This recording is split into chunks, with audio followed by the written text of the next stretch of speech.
your family station. A Soviet earthquake relief plane crashes, and new pictures from the stricken areas as Gorbachev speaks out in grief and anger. This is NBC Nightly News, reported by Garrick Utley. Good evening. I'm Connie Chung, sitting in for Garrick Utley, who is off tonight. The Soviet Union, still reeling from the devastating earthquake, was struck by a new tragedy today and more ethnic trouble. A transport plane carrying troops to help victims in Armenia crashed on approach to Lenin-Akan airport. TASS news agency says 78 people on board died. And Soviet leader Mikhail Gorbachev was angered that ethnic politics were getting in the way of relief efforts. But the news is not all grim there. Rescue workers freed 200 people in Lenin-Akan who were trapped under concrete in the basement of a factory. They had survived for days, emerging relatively unharmed. We have more from NBC's Sandy Gilmore. The search for the living and the dead continues by hand because machines are in short supply. In Lenin-Akan and other Armenian cities, the grief is visible everywhere and audible. A family of 7 was said to be trapped here. Coffins are stacked in small piles. There is a shortage. A relief worker said he was told by the health minister today that the new death toll in Armenia had reached 70,000. People read lists for those found and lost. The hospitals in Yerevan are full and busy. More foreign medical supplies are on the way, but doctors say they are short of critical equipment. This woman's sister was injured, her mother died. Supplies from all over the world are pouring into the Yerevan airport. Refugees are on their way out, but many are just wandering. Soviet TV showed pictures of Gorbachev's encounter yesterday with earthquake victims. A man in the crowd shouts, "We have rescue teams going in all directions. Why aren't they helping? Why are we suffering?"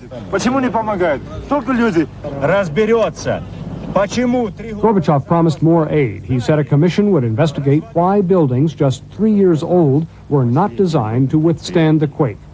The Soviet leader appeared shaken. "I've seen so many people who have lost entire families," he said. "Everything I have seen has upset me."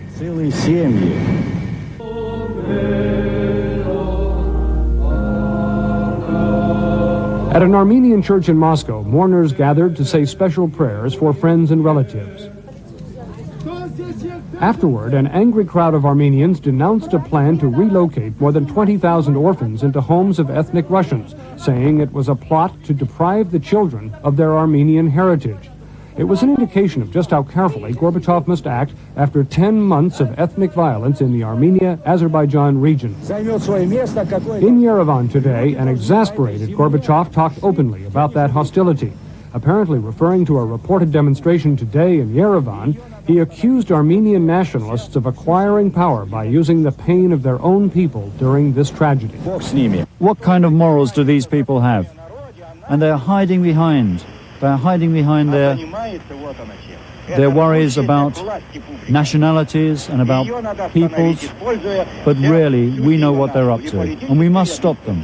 And with all our forces, we will. Let God deal with them.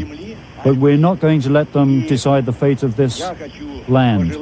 As if to counter charges that the relief effort is disorganized, Soviet TV tonight showed lengthy scenes of supply efforts from many parts of the country. The official media are clearly trying to show a united Soviet Union behind the rescue. Gorbachev departed, leaving the Armenians to trust him to do everything he can after criticisms that the rescue operation has been chaotic. Before he left, Gorbachev said, "I feel very sorry for them." Now, he added, the Armenian people's courage will be tested.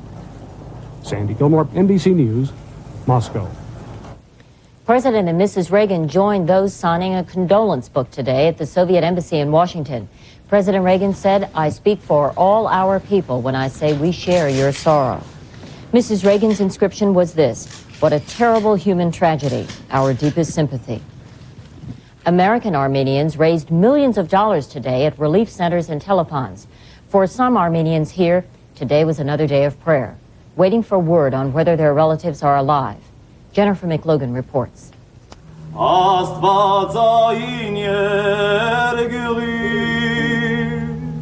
In Armenian churches all over the United States today, special masses were held to honor the suffering, the homeless, the dead. Outside Boston, in Watertown, Massachusetts, thousands of recent Armenian immigrants gathered at St. Stephen's Armenian Apostolic Church.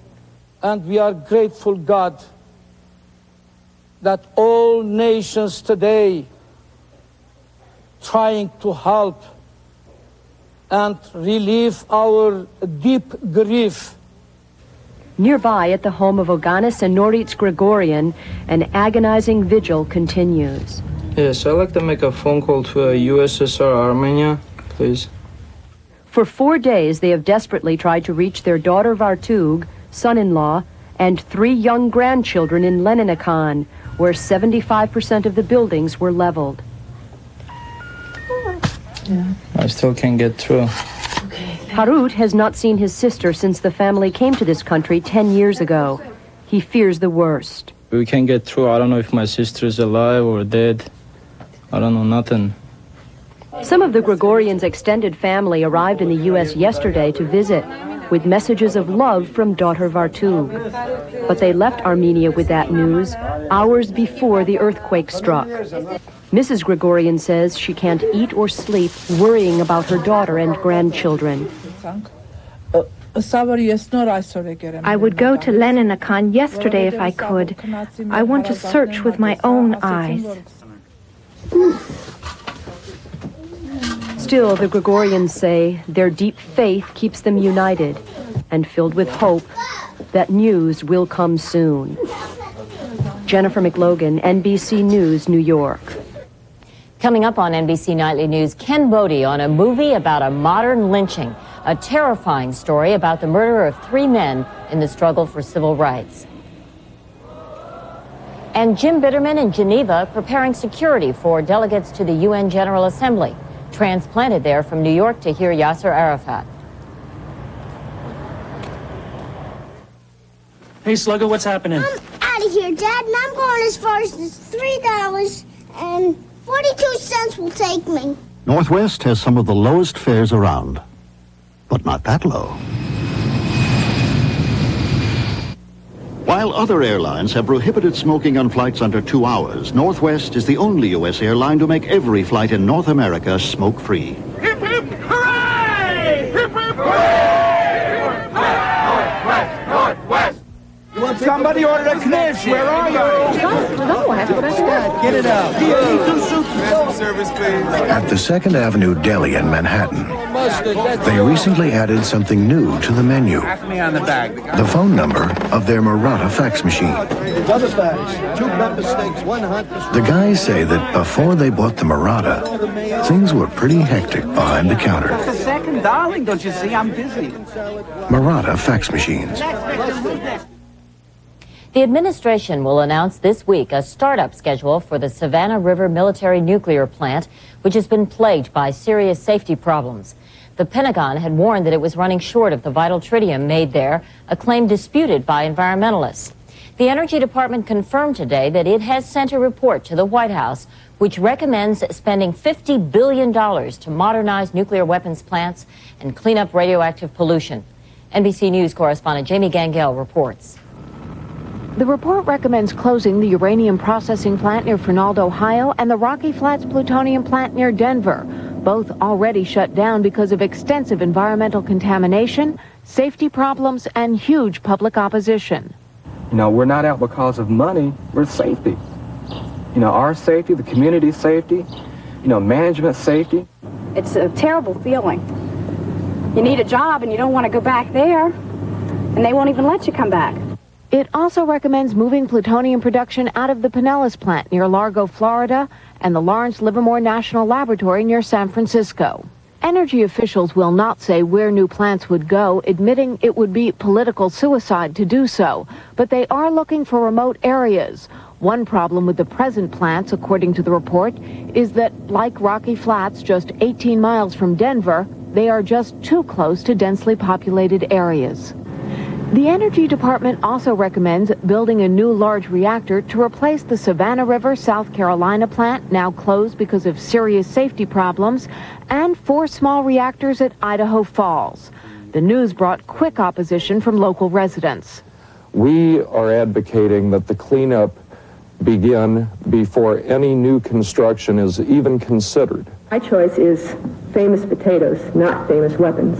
Radiation contamination has already been found in Snake River and local water supplies.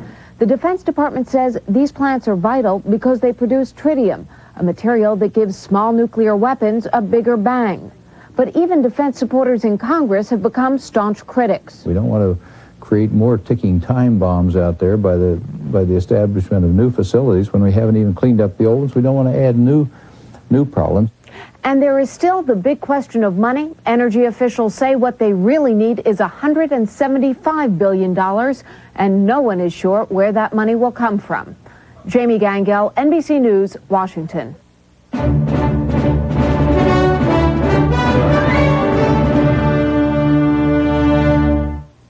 If you thought you had to give up comfort to get a close shave, Norelco says, think again. Their revolutionary shaving system shaves skin close in a way that's incredibly comfortable. As the hair enters the chamber, the patented lift and cut system lifts each hair and holds it a split second before a blade cuts it, so it's possible to shave skin close without the blades even touching the skin. The lift and cut shaving system from Norelco. We made close comfortable. Wow. What you eating, babe? Nothing, honey. Oh, you can tell me. Kellogg's Nut and Honey Crunch. Looks good, Private. What is it? Nothing, honey. Kellogg's Nut and Honey Crunch. When you've got the special taste of nuts and honey all wrapped up in a hearty crunch, what more can you say? Here's what. New Nut and Honey Crunch Biscuits. Crunchy biscuits of wholesome shredded wheat with that special nut and honey taste inside. Wow. Kellogg's Nut and Honey. Now in biscuits, too. Crunch. How will you live in the next century? Suddenly, life will be more comfortable, smoother, and quicker. Introducing the new 1989 Buick Century, with premium features you expect from the best-selling Buick on the American road. All at a price that will let you enter the next century very comfortably. Save up to $1,500 on Century with $500 cash back and option packages. Tonight on Sunday Journal, we look at a movie and take a journey back into recent history. The film returns us to a place where 3 men who challenged bigotry became martyrs for the cause of equality. Ken Bodie reports on Mississippi Burning and how times have changed. Mississippi Burning, Hollywood's revisit to Mississippi 1964. It was a time when burning crosses and burning churches seemed to light the skies at night. The movie is a fictionalized account of a modern lynching, the murder of 3 civil rights workers. It is terrifying, not completely accurate, but in many, many ways, Hollywood is true to history. Andrew Goodman, Michael Schwerner, and James Chaney. They disappeared after visiting the burned ruins of Mount Zion Church in Neshoba County, Mississippi. I could not come to Mississippi without reminding us of the 3 young members of this movement who have been missing. Sheriff Gray, we'd like to come in and register. That summer, 1964, Mississippi was the movement's prime target for civil rights activity. They marched and sang and clashed with local cops. And meanwhile, the Ku Klux Klan built up its membership to an estimated 10,000 statewide. And remember, the niggers that are giving you all the trouble, white folk, are the educated niggers. After being arrested and held by local police, Goodman, Schwerner, and Chaney were released into the hands of local Klansmen. Willem Dafoe plays an FBI agent from Washington. Sheriff, I'm Special Agent Ward, and I'm in charge of this case.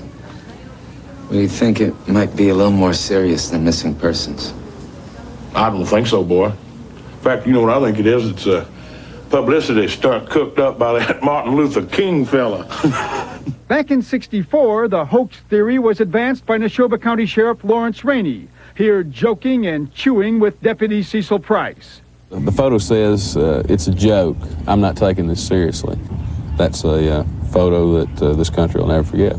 Newspaperman Sid Salter was born in Philadelphia, Mississippi, county seat of the place that Walter Cronkite called Bloody Neshoba. In my lifetime, I've tried to live with it on these terms. It happened. It was wrong. There is no apology that our community or our state can make for those events. But we learned from it. We learned some awfully painful lessons. Salter expects a burning resentment of the movie in his hometown of Philadelphia, a town that's lived with a moral hangover for nearly 25 years. Racial progress here is undeniable. Mississippi Secretary of State Dick Malpass grew up in Neshoba County. He was in high school when it all happened. It's something that was a big impact in our lives. Well, it is a hard movie. I think it brings back anguish from people, men and women of goodwill, that genuinely regret what happened in Mississippi. But I think it also further emphasizes where Mississippi is today. In Mississippi today, Charles Young is a state representative. In '64, he worked with Schwerner and Cheney. After they didn't show back up and we hadn't heard from them by midnight, we knew something had happened. Today, black and white Mississippians crowd together into a black church for a political meeting. In '64, black churches here were targets for burnings and bombings. We had to guard this church many nights. I've sat right above that window, right above there. I've sat in it many nights with a shotgun. After 44 days. Tonight in Washington, the FBI announced the finding of 3 bodies in graves at the site of a dam near Philadelphia, Mississippi. In the church that Charles Young guarded, James Cheney's memorial service was held 24 years ago.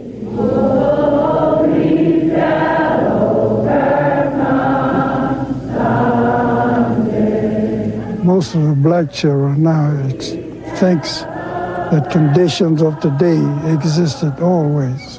They actually don't know the price, the struggle, the bloodshed, the death that was paid for the opportunities that they enjoy now. If nothing else, this movie will remind our children that we're not far removed from a frightening time. At the end of the movie, you see James Cheney's gravesite. The headstone has been mutilated by vandals. In reality, the headstone has been totally knocked off by vandals, thrown in a ditch nearby, and now totally disappeared. This granite block, crudely labeled 1964 James Cheney, is all that now remains. Ken Bodie, NBC News, Meridian, Mississippi.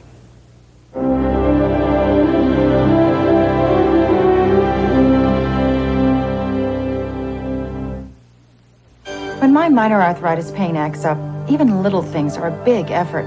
But I don't take aspirin anymore. I take Advil. Advil gives me hours of relief from arthritis pain, and it's gentler to my stomach than aspirin. Advil, advanced medicine for pain.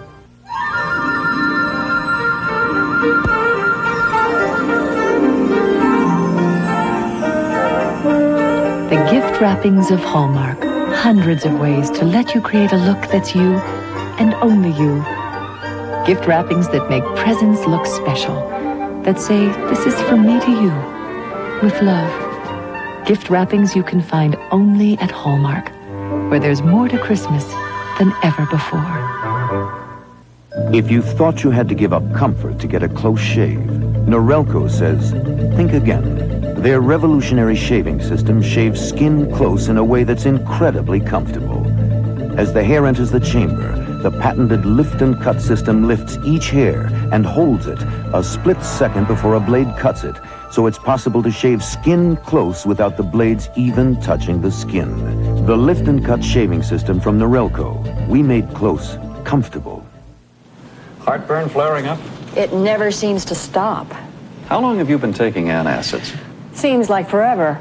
Have you told the doctor? Won't he just tell me to take these? Not necessarily. Nowadays, doctors can diagnose and treat your heartburn and indigestion. Now that's worth a visit to the doctor. If you've been suffering from persistent heartburn, indigestion, or stomach pain, this could be a serious problem. Make an appointment to see your doctor now. Brought to you by Glaxo Pharmaceuticals.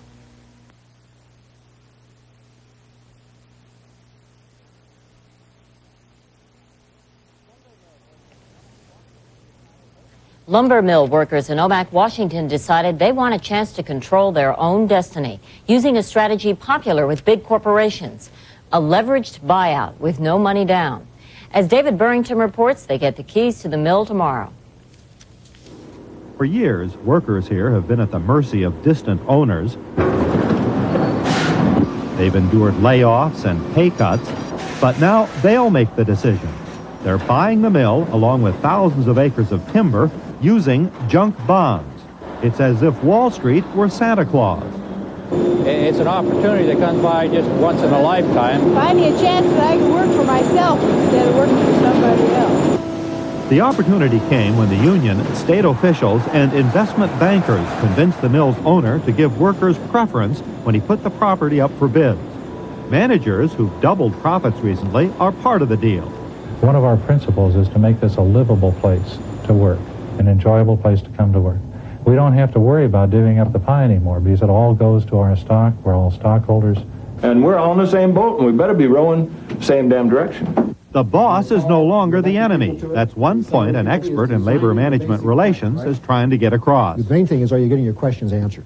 He's had to convince workers they're not somehow getting ripped off. Each is giving up 10% of his salary to help pay off the debt. The theory is that every employee will work harder now to make the mill an even bigger success. We got to work smarter, and we got to work maybe a little harder, but the smarter is where we're going to make our money. Already, workers have figured out a way to modify this machine so it can be adjusted without shutting down the production line. That'll save $800,000 a year. Everybody's especially happy that now the profits stay right here. Before, they were siphoned off by faceless stockholders, by tycoons who live far away. It's all left the community. None of it has stayed in the community. The union's business agent negotiated the takeover. He worries about the debt. We don't have two nickels to rub together, and we're going into debt $45 million. I guess it's fear of the unknown. The town of Omak is a lot more confident the mill will stay open now, pumping $18 million a year into one of the poorest areas of the Northwest. It means that when the community is in trouble, the mill will be right behind it. And when the mill's in trouble, the community will be behind it. The town hopes the mill will become a model for other leveraged buyouts, not by corporate raiders, but by working people. David Burrington, NBC News, Omak, Washington. There's never been a dance at the high school in Purdy, Missouri until this weekend. The school board in the town of 900 people didn't allow dancing, but a federal judge said it's unconstitutional to ban dancing. The school board isn't giving up, and its appeal will be heard next week. But last night, the teenagers at Purdy High held their first dance. And afterwards, they said it was, quote, awesome. Will people go for the taste of new Wheaton brand Triscuit just as much as regular Triscuit?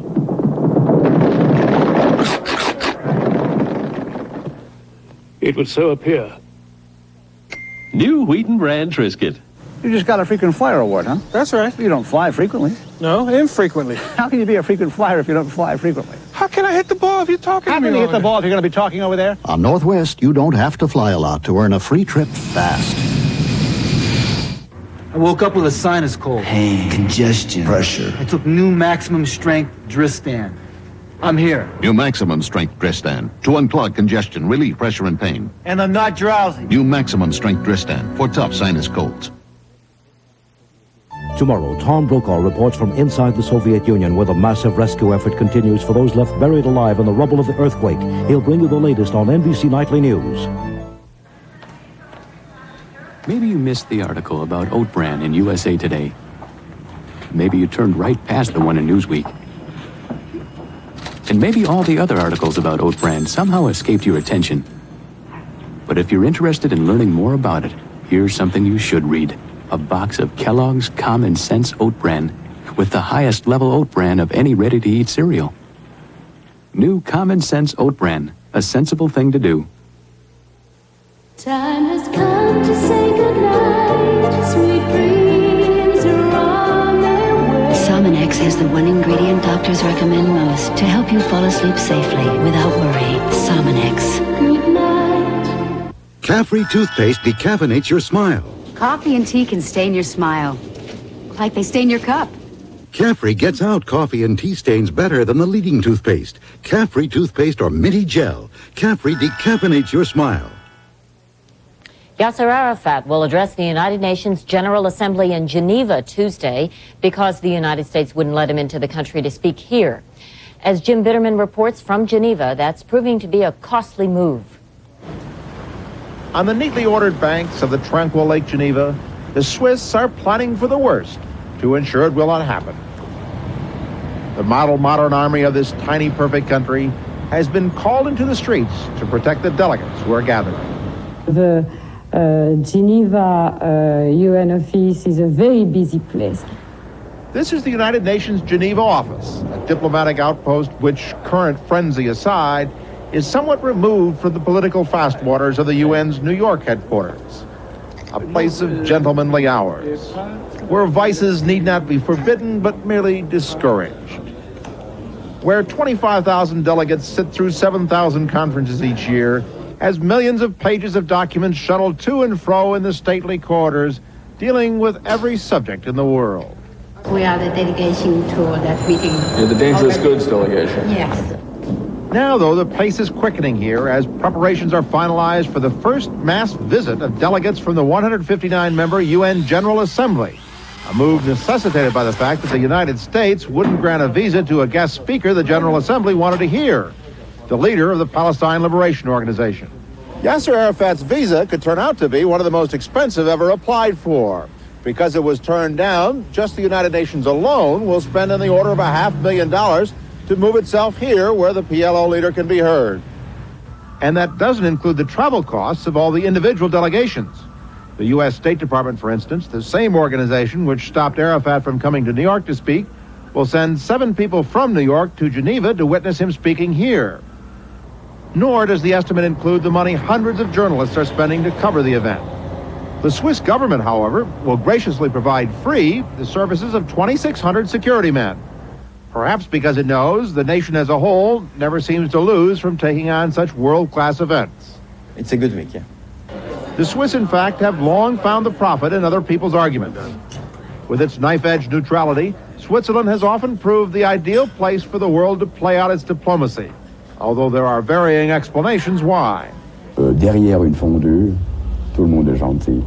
In other words, if you're sitting next to a fondue, everyone is in good spirits. Exactly. Today, in Geneva, they were celebrating the 362nd anniversary of the city's battle for independence. About the last time there was ever any real trouble here. In this peaceful place, the world's disputes stand out in contrast. Yasser Arafat may not have been able to deliver his speech in New York, but it will almost certainly get more international attention when it's delivered in this city. Jim Bitterman, NBC News, Geneva. And that's our news. Tomorrow night, Tom Brokaw will be reporting from the earthquake tragedy in Armenia, and Garrick Utley will be here. I'm Connie Chung in New York. Thank you for joining us, and for all of us at NBC News, good night.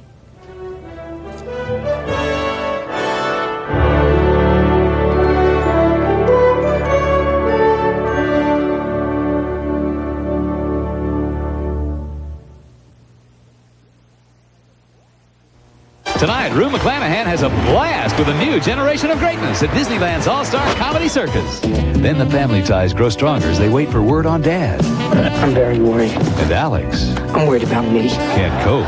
I have no pulse. Then Leslie Nielsen visits day by day. It's all new fun tonight.